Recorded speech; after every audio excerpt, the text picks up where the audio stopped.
السلام علیکم دوستوں، امید کرتا ہوں کہ آپ تمام لوگ بالکل خیریت سے ہوں گے۔ آپ دیکھ رہے ہیں اپنا یوٹیوب چینل واو فیکٹ، اور آج کا ہمارا کالم ہے وسعت اللہ خان صاحب کا دل کی بات سے، جس کا عنوان ہے بے دلی کیا یوں ہی دن گزر جائیں گے۔ تو آئیے شروع کرتے ہیں۔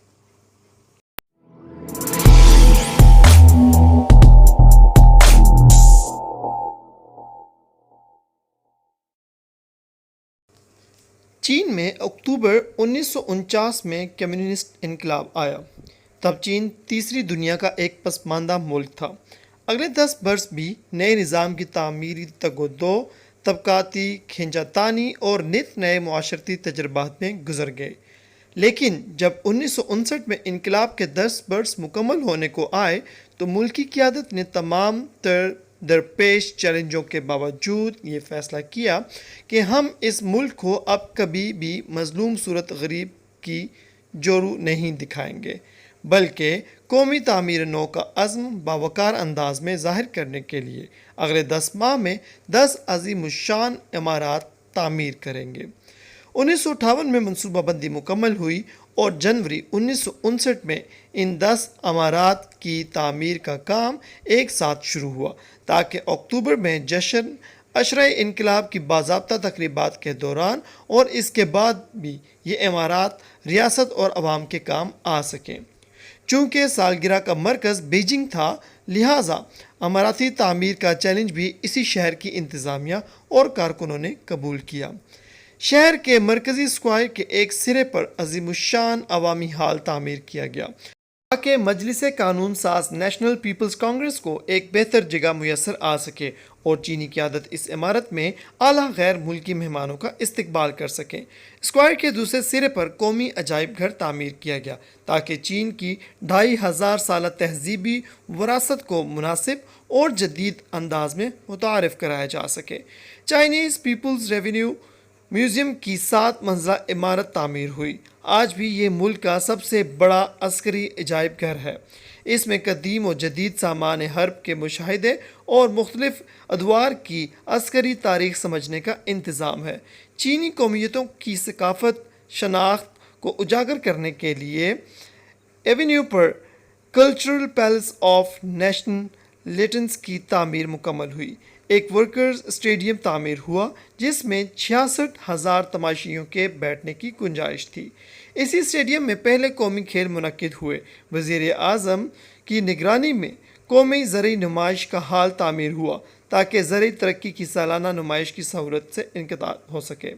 غیر ملکی مہمانوں اور پیپلز کانگریس کے ارکان کی سہولت کے لیے 800 برس قدیم شاہی باغ کے سامنے روایتی چین فن تعمیر کو ملحوظ خاطر رکھتے ہوئے ریاستی مہمان خانہ تعمیر ہوا۔ کئی برس بعد یہ مہمان خانہ عوامی استفادے کے لیے کھول دیا گیا۔ کانفرنسوں کے انعقاد اور غیر ملکی سفارتکاروں اور شہریوں کی رہائش کے لیے تب تک بیجنگ میں کوئی مناسب جگہ نہیں تھی، چنانچہ اس کمی کو مد نظر رکھتے ہوئے منزلوں ہوٹل بنایا گیا۔ اس کے ساتھ ساتھ اوورسیز چائنیز ہوٹل بھی تعمیر ہوا، اور اس کا انتظام ان دنوں نجی انتظامیہ کے ہاتھ میں ہے۔ 1901 سے قائم پرانا بیجنگ ریلوے اسٹیشن بڑھتی ہوئی سفری ضروریات پوری کرنے سے قاصر تھا، چنانچہ ایک جدید وسیع ریلوے اسٹیشن قائم کیا گیا، جو اس دور میں ملک کا سب سے بڑا ریلوے اسٹیشن کہلایا۔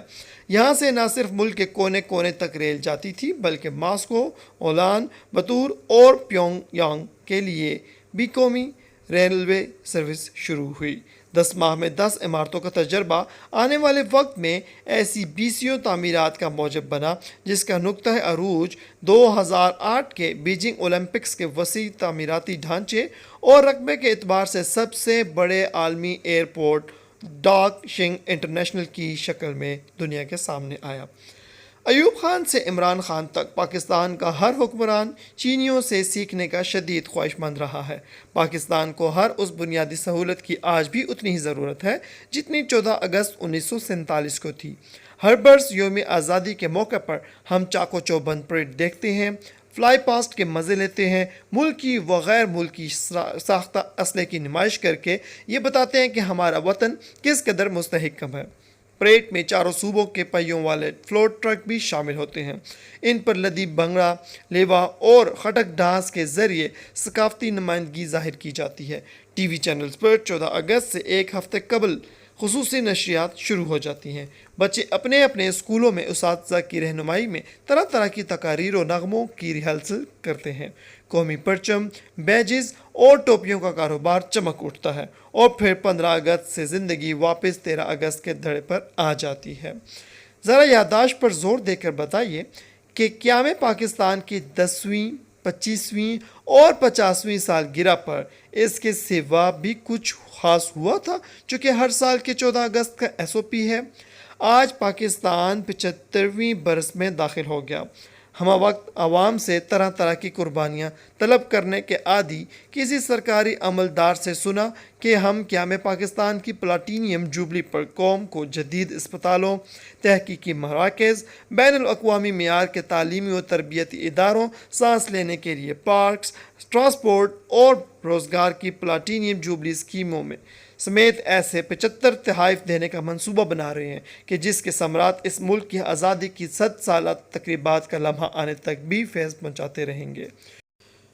دنیا کا ایسا کون سا ملک ہے جو خود کو کسی نہ کسی سطح پر نازک دوراہے پر نہیں دیکھتا، یا کسی اندرونی و بیرونی مشکل سے دوچار نہیں، یا شعوری اور لاشعوری طور پر کسی بھی طرح کے احساس عدم تحفظ کا شکار نہیں، لیکن ان محرومیوں اور مشکلات کو گڈ گورننس یا فروغ خود اعتمادی کی راہ میں رکاوٹ تو نہیں بنایا جا سکتا۔